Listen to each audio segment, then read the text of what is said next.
ওম শান্তি। আজকে 14ই নভেম্বর 2023 আমরা শুনছি প্রাত সাকার বাংলা মুরলী। আজকের মহাবাক্য, এই মহাবাক্যে বাবা বলেছেন, মিষ্টি বাচ্চারা, মানবকে দেবতায় পরিণত করার সেবায় বিঘ্ন তো অবশ্যই পড়বে। তোমাদের কষ্ট সহ্য করেও এই সেবায় তৎপর থাকতে হবে, দয়ালু হতে হবে। আজকের প্রশ্ন, অন্তিম জন্মের স্মৃতি যার থাকে তার লক্ষণ কি হবে? উত্তর, তাদের বুদ্ধিতে থাকবে যে এই দুনিয়ায় আর জন্ম নিতে হবে না এবং না তো অন্যকে জন্ম দিতে হবে। এই দুনিয়া হলো পাপ আত্মাদের দুনিয়া, এর বৃদ্ধি আর চাই না। এই দুনিয়ার বিনাশ নিশ্চিত। আমরা এই পুরনো বস্ত্র ত্যাগ করে নিজের ঘরে ফিরে যাব। এখন নাটক সম্পূর্ণ হয়েছে। আজকের গীত, নতুন প্রজন্মের করি আমরা। ওম শান্তি। বাবা বসে বাচ্চাদেরকে বোঝাচ্ছেন যে বাচ্চারা, সকলের জ্যোতি জাগ্রত করতে হবে তোমাদেরকেই। এই কথাটি তোমাদের বুদ্ধিতেই আছে। বাবারও অসীম জগতের ভাবনা থাকে যে সকল মানুষকে তাদের মুক্তির পথ বলে দেওয়া আমারই কর্তব্য। বাবা আসেন বাচ্চাদেরকে সার্ভিস করতে, দুঃখ থেকে মুক্ত করতে। মানুষ বুঝতে পারে না যে এখন দুঃখ আছে তো সুখেরও কোনো স্থান আছে, কোনো সময় আছে, সে কথা জানেই না। শাস্ত্রে সুখের স্থানকেও দুঃখের স্থান বানিয়ে দিয়েছে। বাবা হলেন দয়ালু। মানুষ তো এই কথাও জানে না যে আমরা দুঃখে আছি, কারণ সুখের এবং সুখদাতার পরিচয় জানা নেই। এসব হলো ড্রামার ভবিতব্য। সুখ কাকে বলে, দুঃখ কাকে বলে, সেসব জানা নেই। ঈশ্বরের উদ্দেশ্যে বলে যে তিনি সুখ এবং দুঃখ প্রদান করেন, অর্থাৎ ওনার নামে কলঙ্ক লাগিয়ে দিয়েছে। ঈশ্বর যাকে পিতা বলা হয় তার পরিচয়ই জানে না। বাবা বলেন, বাচ্চারা, আমি তোমাদের কেবল সুখ প্রদান করি, আমি তোমাদেরকে শোকদামে প্রেরণ করি। তোমরা এখন জানো বাবা এসেছেন পতিতদের পবিত্র বানাতে। বলেন, আমি সবাইকে নিয়ে যাব সুইট হোম, অর্থাৎ পরম ধামে, সুইট সাইলেন্স হোমে। সেই সুইট হোম হলো একমাত্র পবিত্র স্থান। সেখানে কোনো পতিত আত্মার কোনো সেখানে এন্ট্রি থাকে না। সেই ঠিকানার কথা দুনিয়ার কেউ জানে না। বলে অমুকে পার নির্বাণ গেছে, কিন্তু কিছুই বুঝতে পারে না। বৌদ্ধ পার নির্মাণ গেছে তো নিশ্চয়ই সেখানকার নিবাসী ছিলেন, সেখানে গেছেন। আচ্ছা, তিনি তো গেছেন, বাকিরা সবাই কিভাবে যাবে? সাথে কাউকে তো নিয়ে যাননি। বাস্তবে কেউ যায় না। সেই জন্য সবাই পতিত পাবনকে স্মরণ করে। পাবন দুনিয়া হলো দুটি, এক মুক্তিধাম, দ্বিতীয় হলো জীবন মুক্তিধাম। শিবপুরী ও বিষ্ণুপুরী, এটা হলো রাবণপুরী। পরমপিতা পরমাত্মাকে রামও বলা হয়, রামরাজ্য বলা হয়। তো বুদ্ধি পরমাত্মার দিকে চলে যায়। মানুষকে তো পরমাত্মা রূপে সবাই বিশ্বাস করবে না। অতএব তোমাদের দয়া অনুভব হয়, কারণ তোমরা পরমাত্মার প্রকৃত পরিচয় জানো। কষ্ট তো সহ্য করতে হবে সত্যকে প্রকাশ করতে গেলে। বাবা বলেন, মিষ্টি বাচ্চারা, মানুষকে দেবতা বানাতে এই জ্ঞান যজ্ঞে বাধা সৃষ্টি হবেই হবে। গীতার ভগবানকে গালি শুনতে হয়েছিল না? কটু কথা ওনাকেও এবং তোমাদেরকে শুনতে হয়। বলা হয় ইনি চতুর্থীর চন্দ্রমা দর্শন করেছিলেন। অর্থাৎ বলা হয় গণেশ চতুর্থীর দিন চাঁদের দিকে তাকালে দোষ লাগে। এইসব হলো পুরাতন কাহিনী। দুনিয়ায় কত কত আবর্জনা রয়েছে। মানুষ কি না খায়, পশু হত্যা করে, কি করে। বাবা এসে এসব থেকে তোমাদের মুক্তি প্রদান করেন। দুনিয়ায় কত মারামারি আছে, তোমাদের জন্য বাবা কত সহজ করে দেন। বাবা বলেন যে তোমরা শুধু আমায় স্মরণ করো, তাহলে বিকর্ম বিনাশ হয়ে যাবে। সবাইকে একটি কথাই বোঝাও। বাবা বলেন, নিজের শান্তিধাম ও শোকধামকে স্মরণ করো। তোমরা হলে বাস্তবে সেখানকার বাসিন্দা। সন্ন্যাসীরাও সেখানকার পথ বলে দেন। যদি একজন নির্বাণ ধাম গেছেন, তাহলে অন্যদের নিয়ে যাবেন কিভাবে? তাদের কে নিয়ে যাবে? ধরো বুদ্ধ নির্বাণ ধাম গেছেন, ওনার বুদ্ধিজন তো এখানে বসে আছে না? তাদেরকে তো ফেরত নিয়ে যাক, তাই না? এটাই তো নিয়ম। গায়নও আছে, যারা পয়গম্বর বা ধর্মাত্মা, সবার আত্মা এখানেই আছে, অর্থাৎ কোনো না কোনো শরীরে আছে, তবু মহিমা গাইতেই থাকে। আচ্ছা, ধর্ম স্থাপন করে তো চলে গেছেন, তারপর কি হয়েছে? মুক্তিতে যাওয়ার জন্য মানুষ কত চেষ্টা করে। উনি তো এই জপ তপ তীর্থ ইত্যাদি শেখাননি। বাবা বলেন, আমি আসি সবার গতি সদ্গতি করতে, সবাইকে ফিরিয়ে নিয়ে যেতে। শতযুগে আছে জীবন মুক্তি, একটি ধর্ম সেখানে থাকে, বাকি সব আত্মাদের ফিরিয়ে নিয়ে আমি যাই। তোমরা জানো বাচ্চারা, বাবা হলেন বাগবান, অর্থাৎ বাগানের মালিক, আর আমরা সবাই হলাম মালি। মাম্মা বাবা এবং সব বাচ্চারা মালি রূপে বীজ বপন করতেই থাকে, অর্থাৎ জ্ঞান হলো বীজ। চারা বের হলে, অর্থাৎ বাচ্চা তৈরি হলে, মায়ার ঝড় তো লাগবেই লাগবে, কারণ এটা নতুন জ্ঞান। অনেক প্রকারের ঝড় আসে, এ হলো মায়ার বিঘ্ন। ঝড় উঠলে জিজ্ঞাসা করা উচিত যে বাবা, এর জন্য কি করা উচিত? শ্রীমত করবেন বাবা। ঝড় তো আসবেই। নম্বর 1 হলো দেহ অভিমান। এই কথা বোঝে না যে আমি আত্মা হলাম অবিনাশী, এই শরীর হলো বিনাশী। আমাদের 84 জন্ম পুরো হয়েছে, আত্মাই পুনর্জন্ম নেয়। এক শরীর ত্যাগ করে দ্বিতীয় শরীর গ্রহণ করা হলো আত্মার কাজ। এখন বাবা বলেন, বাচ্চারা, তোমাদের এটা হলো অন্তিম জন্ম। এই দুনিয়ায় দ্বিতীয় জন্ম নিতে হবে না, আর কাউকে জন্ম দিতেও হবে না। তখন জিজ্ঞাসা করে তাদের, তাহলে সৃষ্টির বৃদ্ধি কি করে হবে? আরে, এই সময় সৃষ্টির বৃদ্ধির কোনো প্রয়োজন নেই, এটা হলো ভ্রষ্টাচারের বৃদ্ধি। এই নিয়ম রাবণ থেকে আরম্ভ হয়েছে, ভোগবলের দ্বারা উৎপত্তি। দুনিয়াকে ভ্রষ্টাচারী করেছে রাবণ, শ্রেষ্টাচারী করেন রাম, পরমপিতা পরমাত্মা। এতেও তোমাদের কত পরিশ্রম করতে হয়। ক্ষণে ক্ষণে দেহ অভিমানে চলে আসো তোমরা। যদি দেহ অভিমান না আসে, তবে নিজেকে আত্মা ভাবো। শতযুগেও নিজেকে আত্মা তো ভাবে, তাই না? তারা জানে এখন আমাদের এই শরীর বৃদ্ধ হয়েছে, এই শরীর ত্যাগ করে নতুন নিতে হবে। এখানে তো আত্মারও জ্ঞান নেই, নিজেকে দেহ ভেবে নিয়েছে। এই দুনিয়া থেকে ফিরে যাওয়ার ইচ্ছে তাদের হয় যারা দুঃখে থাকে। সেখানে তো থাকে সদাই শোক আর শোক, যার জন্য তার নাম হচ্ছে বৈকুণ্ঠ, স্বর্গ দুনিয়া। যদিও আত্মার জ্ঞান সেখানে থাকে, এক শরীর ছেড়ে অন্য দেহ ধারণ করে, তাই দুঃখ হয় না। সেটা হলো সুখের প্রালব্ধ। আর এই প্রালব্ধ এখন তোমরা জমা করছো। এখানেও আত্মা শব্দটি বলা হয়, যদিও অনেকে আত্মাকে পরমাত্মা বলে দেয়। আত্মা আছে, সেই জ্ঞান তো আছে, তাই না? কিন্তু এই কথা জানে না যে আমরা এই পার্ট থেকে ফিরে যেতে পারি না।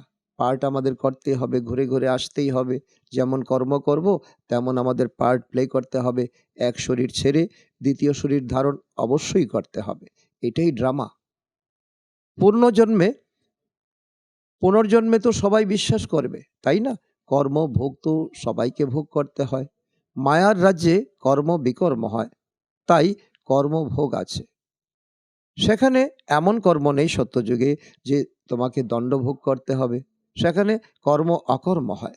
এখন তোমরা বুঝছো যে আমাদের ফিরে যেতে হবে, আমাদের ঘরে যেতে হবে, বিনাশ তো হবেই। বোমা ইত্যাদির তো দেখো ট্রায়াল চলছে। ক্রুদ্ধ হয়ে যে কোনো সময় বর্ষণ করে দিতে পারে, এ হলো পাওয়ারফুল বোম। গায়নও আছে না, ইউরোপবাসী যাদব।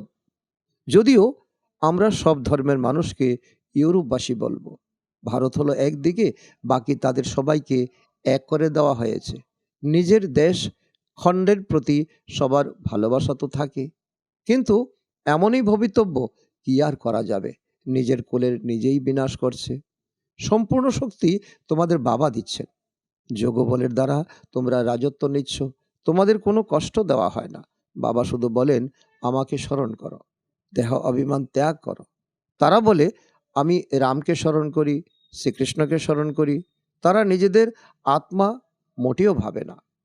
যদি আত্মা ভাবে, তাহলে আত্মার পিতাকে স্মরণ কেন করে না? বাবা বলেন, বাচ্চারা, আমি হলাম পরম পিতা পরমাত্মা, আমাকে স্মরণ করো। তোমরা জীবাত্মাদের কেন স্মরণ করছো? দেহদারির পিছনে কেন তোমরা পিছু করছো? তোমাদের দেহি অভিমানী হতে হবে। আমি আত্মা, বাবাকে স্মরণ করি, এই স্থিতিতে পাক্কা হতে হবে। বাবা আদেশ করছেন, স্মরণ করলে তোমাদের জন্ম জন্মান্তরের বিকর্ম বিনাশ হবে এবং অবিনাশী উত্তরাধিকারও বুদ্ধিতে থাকবে, পিতা ও সম্পত্তি অর্থাৎ মুক্তি এবং জীবন মুক্তি। এর জন্য ঘুরে ঘুরে কত ধাক্কা খায়, যজ্ঞ জপ তপ ইত্যাদি করতে থাকে, পোপের কাছেও আশীর্বাদ নিতে যায়। এখানে বাবা শুধু বলেন যে দেহ অভিমান ত্যাগ করো, নিজেকে আত্মা নিশ্চয় করো। এই নাটক পুরো হয়েছে, আমাদের 84 জন্ম পুরো হয়েছে, এখন ফিরতে হবে নিজের ঘরে, নিজ নিকেতনে। কত সহজ করে বাবা বোঝান, গৃহস্থে থেকে বুদ্ধিতে এই কথাটি রাখো। যেমন নাটক পুরো হলে বোঝা যায় আর 15 মিনিট বাকি আছে, এখন সিন শেষ হবে, একটারা বুঝতে পারে আমরা এই বস্ত্র ত্যাগ করে এখন ঘরে ফিরে যাব। এখন সবাইকে ফিরে যেতে হবে, নিজের সঙ্গে এমন এমন কথা বলা উচিত। কত সময় আমরা দুঃখের পাঠ করেছি, সেসব জানা অবশ্যই আছে। এখন বাবা বলছেন আমাকে স্মরণ করো, দুনিয়ায় কি কি হচ্ছে সেসব কিছু ভুলে যাও, এসব কিছু শেষ হয়ে যাবে, এখন ফিরে যেতে হবে। তারা ভাবে যে কলিযুগ এখনো 40,000 বছর চলবে, একই বলে ঘোর অন্ধকার, পিতার পরিচয় তো নেই। জ্ঞান মানেই পিতার পরিচয়, অজ্ঞান মানে পিতৃ পরিচয়হীন। তোমাদের অবস্থা এমনটাই হয়ে গেছে, অর্থাৎ ঘোর অন্ধকারে আছে। এখন তোমরা আছো ঘোর আলোয়। নম্বর অনুযায়ী পুরুষার্থ পুরুষার্থ তোমাদের চলছে। এখন রাত পূর্ণ হবে, সেই সময় আমরা ফিরে যাই। ব্রহ্মার রাত, কাল হবে ব্রহ্মার দিন, পরিবর্তন হতে একটু সময় তো লাগবেই। তোমরা জানো বাচ্চারা, এখন আমরা মৃত্যু লোকে আছি, কাল অমর লোকে যাব, অর্থাৎ আমাদের বৈকুণ্ঠ গমন হবে। তার জন্য আমরা পুরুষার্থ করছি। প্রথমে তো ফিরে যেতে হবে না পরমধামে, এমনভাবেই 84 জন্মের চক্র পরিক্রমা করে। এই পরিক্রমা থামে না, চলতেই থাকে। বাবা এও বলেন তোমরা কতবার আমার সঙ্গে সাক্ষাৎকার করেছ। বাচ্চারা অনুভবের উত্তর বলে যে বাবা অনেকবার, কল্প কল্প, প্রত্যেক কল্পে আমরা মিলিত হয়েছি। তোমাদের 84 জন্মের চক্র পুরো হয়, তখন সবার পুরো হবে। একই বলা হয় জ্ঞান। জ্ঞান প্রদানকারী হলেন জ্ঞান সাগর পরমপিতা পরমাত্মা পতিত পাবন। তোমরা জিজ্ঞাসা করতে পারো পতিত পাবন কাকে বলা হয়? ভগবান তো নিরাকারকে বলা হয়, তাহলে তোমরা রঘুপতি রাঘব রাজারাম কেন বলো? আত্মাদের পিতা তো হলে নিরাকার। বোঝানোর জন্য যুক্তি তো চাই। দিন দিন তোমাদের উন্নতি হতে থাকবে, কারণ গুহ্য জ্ঞান তোমরা প্রাপ্ত করছো। বোঝানোর জন্য শুধু অল্পকেই নাও, এটাই একমাত্র সত্য। অল্পকে বুঝে গেলে বাকি সব কিছু বুঝতে পারবে। অল্পকে ভুলেই তো অনাথ হয়েছ তোমরা, দুঃখী হয়েছ, কাঙ্গাল হয়েছ। একের দ্বারাই একমাত্র বাবাকে জানলে তোমরা 21 জন্মের জন্য সুখী হয়ে যাবে। এই জ্ঞান হলো, এ হলো জ্ঞান, আর ওটা হলো অজ্ঞান। যারা বলে পরমাত্মা হলেন সর্বব্যাপী, আরে তিনি তো হলেন বাবা, শিক্ষক, সদ্গুরু। বাবা এও বলেন তোমাদের মধ্যে ভূত রয়েছে, ভূত রয়েছে সর্বব্যাপী, ভগবান সর্বব্যাপী নয়। 5 বিকার রূপী রাবণ হলো সর্বব্যাপী, এ কথা বুঝাতে হবে। আমরা ঈশ্বরের কোলে আছি, এই কথাতে খুব নেশা হওয়া উচিত। নেশা সকলের হয় না, কোনো কোনো বাচ্চাদের হতে পারে। তারপর ভবিষ্যতে দেবতার কোলে যাব, এও তোমাদের নেশা, এও তোমাদের খুশি। সেখানে তো সর্বদা সুখ বিদ্যমান থাকবে। সত্যযুগে শিব বাবা আমাদের অ্যাডাপ্ট করেছেন, তাকেই স্মরণ করতে হবে, নিজের এবং অন্যদের কল্যাণ করতে হবে, তবেই আমরা উচ্চ থেকে উচ্চ রাজত্ব প্রাপ্ত করব।